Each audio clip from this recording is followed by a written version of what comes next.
Welcome to the Backyard Bugs gameplay video. In Backyard Bugs, the first thing you need to do is deal all the cards to all the players in a 3, 4, or 5-player game. Next, players should sort their cards by type for easier gameplay. Then, pick 2 cards that you want to get rid of right away. Usually, you'll see people passing stink bugs or other damaging bugs. After all players have passed their 2 cards to the left, gameplay can begin. Whoever holds the flea beetle, the number 1 brown card, must start the round.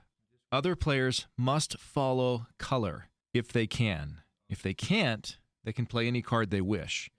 Next, player 2 plays the pill bug, player 3 plays the earwig, and player 4 has a great opportunity here to play the giant toad. These are all brown cards, so whoever put the highest number down is going to collect all of these cards. So player 4 will collect the cards. However, they collected the giant toad, which means this card will affect the rest of gameplay. This means player 4 must leave the giant toad in front of him for the rest of this game.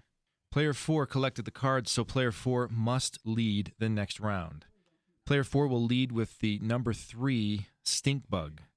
Player 1 will put the 4 down, player 2 puts the 7 down, and player 3 can see that they're going to take this anyways, so they put their highest stink bug down at number 12, and player 3 will collect the stink bugs. Player 3 must lead now, and they lead with a low ladybug, the number 1 ladybug, followed by player 4, who puts the 11 down.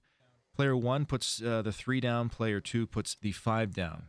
Player 4 has the highest red card and will take the pile. However, player 4 has the giant toad in play, and every time you collect, you must feed the toad. So unfortunately, player 4 is going to lose one of these point cards and decides to feed the number 1 ladybug to the toad, and that card is removed from the game.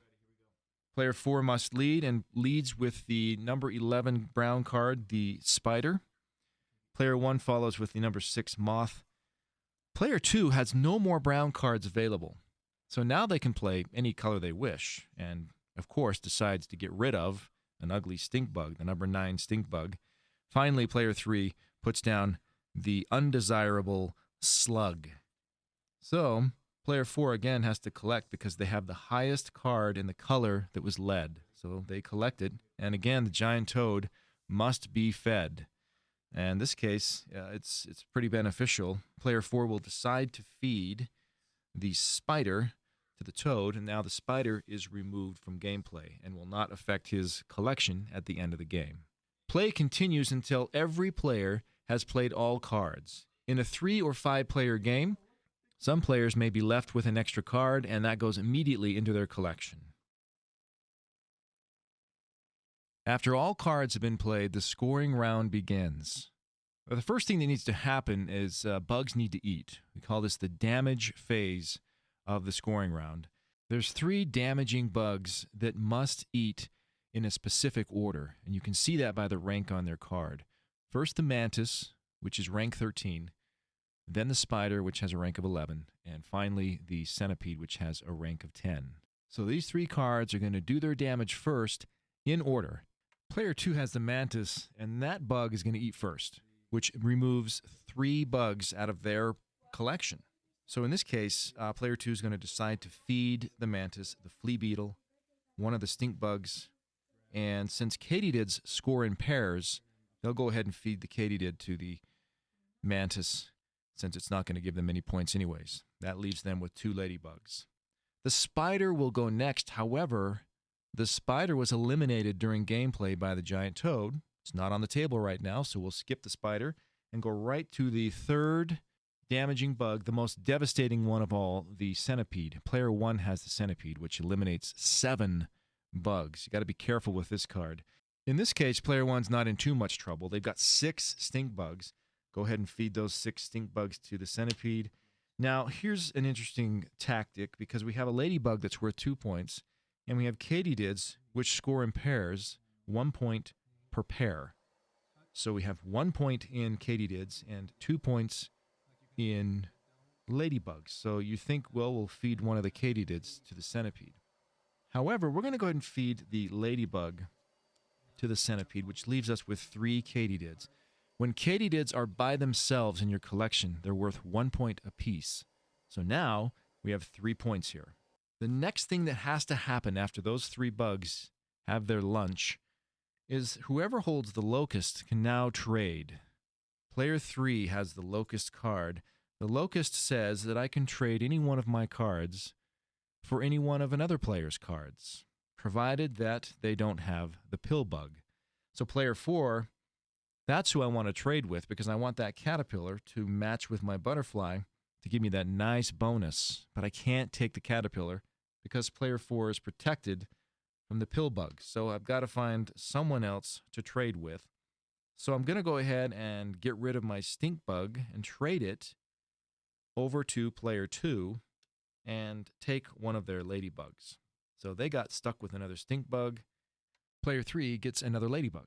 I'm going to go ahead and remove the locust because it's made its trade. And finally, stink bugs. Stink bugs eat ladybugs. So now player 2 just got removed down to 0 points. That stink bug is going to eat that ladybug. Gone. 0 points for player 2. Over here on player 4, notice that they have the slug, which is a nasty card to get because it doubles your stink bug count. So really, there's 2 stink bugs over here. We just lost 2 ladybugs, and that leaves us with 2 ladybugs there. All the damage has been done. We add up our points. Nobody got the butterfly caterpillar bonus. So player 4 ends up with 4 points. Player 3 ends up with 7 points. 7 points. Player 2 gets 0, and player 1 gets 3 points. So player 3 wins the game with 7 points. Now, in the scoring round, there are a lot of bugs that do damage and just make life unpleasant. We've seen games where people can score as high as 26 points, and many times there's at least one player who will be 0, who will score 0 points. There's no way to get negative points in the game. The trick is to learn to use those 3 killer bugs to your benefit. The mantis can eat the spider or the centipede. The spider can eat the centipede, and so forth. So there's several different ways to play the scoring round. You just have to think ahead and make sure you're making all the right decisions. Plus, with Backyard Bugs, we've already made a wonderful expansion, which right now we're calling the Firefly expansion, which will provide a lot more opportunities to score points. Thanks for watching the gameplay video for Backyard Bugs.